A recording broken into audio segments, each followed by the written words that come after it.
He survived his uncle no longer, and £10,000, including the late legacies, was all that remained for his widow and daughters. His son was sent for as soon as his danger was known, and to him Mr. Dashwood recommended, with all the strength and urgency which illness could command, the interest of his mother-in-law and sisters.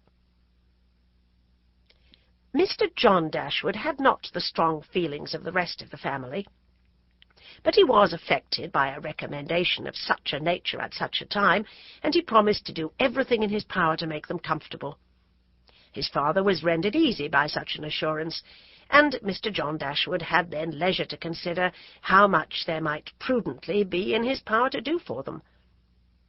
He was not an ill-disposed young man, unless to be rather cold-hearted and rather selfish is to be ill-disposed, but he was in general well respected, for he conducted himself with propriety in the discharge of his ordinary duties. Had he married a more amiable woman, he might have been made still more respectable than he was. He might even have been made amiable himself, for he was very young when he married and very fond of his wife. But Mrs. John Dashwood was a strong caricature of himself, more narrow-minded and selfish. When he gave his promise to his father, he meditated within himself to increase the fortunes of his sisters by the present of £1,000 apiece. He then really thought himself equal to it. The prospect of £4,000 a year in addition to his present income, besides the remaining half of his own mother's fortune, warmed his heart and made him feel capable of generosity. Yes, he would give them £3,000. It would be liberal and handsome. It would be enough to make them completely easy. £3,000! He could spare so considerable a sum with little inconvenience. He thought of it all day long, and for many days successively, and he did not repent. No sooner was his father's funeral over than Mrs. John Dashwood, without sending any notice of her intention to her mother-in-law, arrived with her child and their attendants. No one could dispute her right to come. The house was her husband's from the moment of his father's decease. But the indelicacy of her conduct was so much the greater, and to a woman in Mrs. Dashwood's situation with only common feelings must have been highly unpleasing. But in her mind there was a sense of honour so keen, a generosity so romantic, that any offence of the kind, by whomsoever given or received, was to her a source of immovable disgust. Mrs. John Dashwood had never been a favourite with any of her husband's family, but she had had no opportunity till the present of showing them with how little attention to the comfort of other people she could act when occasion required it.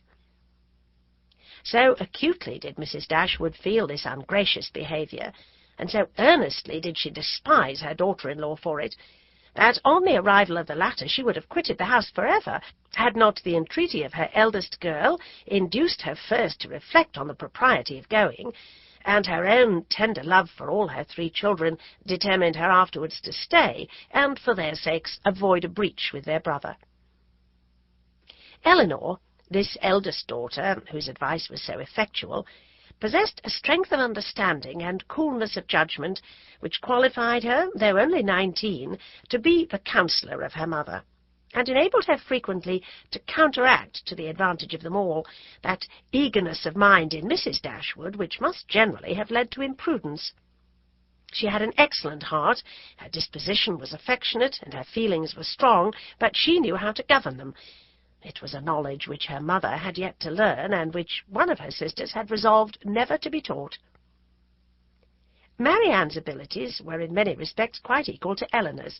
She was sensible and clever, but eager in everything. Her sorrows, her joys, could have no moderation. She was generous, amiable, interesting. She was everything but prudent. The resemblance between her and her mother was strikingly great. Eleanor saw with concern the excess of her sister's sensibility, but by Mrs. Dashwood it was valued and cherished. They encouraged each other now in the violence of their affliction. The agony of grief which overpowered them at first was voluntarily renewed, was sought for, was created again and again. They gave themselves up wholly to their sorrow, seeking increase of wretchedness in every reflection that could afford it, and resolved against ever admitting consolation in the future. Eleanor, too, was deeply afflicted, but still she could struggle, she could exert herself. She could consult with her brother, could receive her sister-in-law on her arrival and treat her with proper attention, and could strive to rouse her mother to similar exertion and encourage her to similar forbearance. Margaret, the other sister, was a good-humoured, well-disposed girl, but as she had already imbibed a good deal of Marianne's romance without having much of her sense, she did not at 13 bid fair to equal her sisters at a more advanced period of life. Chapter 2. Mrs. John Dashwood now installed herself mistress of Norland, and her mother and sisters-in-law were degraded to the condition of visitors. As such, however, they were treated by her with quiet civility, and by her husband with as much kindness as he could feel towards anybody beyond himself, his wife, and their child. He really pressed them with some earnestness to consider Norland as their home, and as no plan appeared so eligible to Mrs. Dashwood as remaining there till she could accommodate herself with a house in the neighbourhood, his invitation was accepted. A continuance in a place where everything reminded her of former delight was exactly what suited her mind. In seasons of cheerfulness, no temper could be more cheerful than hers, or possess in a greater degree that sanguine expectation of happiness which is happiness itself. But in sorrow she must be equally carried away by her fancy, and as far beyond consolation as in pleasure she was beyond alloy. Mrs. John Dashwood did not at all approve of what her husband intended to do for his sisters. To take £3,000 from the fortune of their dear little boy would be impoverishing him to the most dreadful degree. She begged him to think again on the subject. How could he answer it to himself to rob his child, and his only child too, of so large a sum? And what possible claim could the Miss Dashwoods, who were related to him only by half-blood, which she considered as no relationship at all, have on his generosity to so large an amount? It was very well known that no affection was ever supposed to exist between the children of any man by different marriages. And why was he to ruin himself and their poor little Harry by giving away all his money to his half-sisters? "It was my father's last request to me," replied her husband, "that I should assist his widow and daughters." "He did not know what he was talking of, I dare say. 10 to 1, but he was light-headed at the time.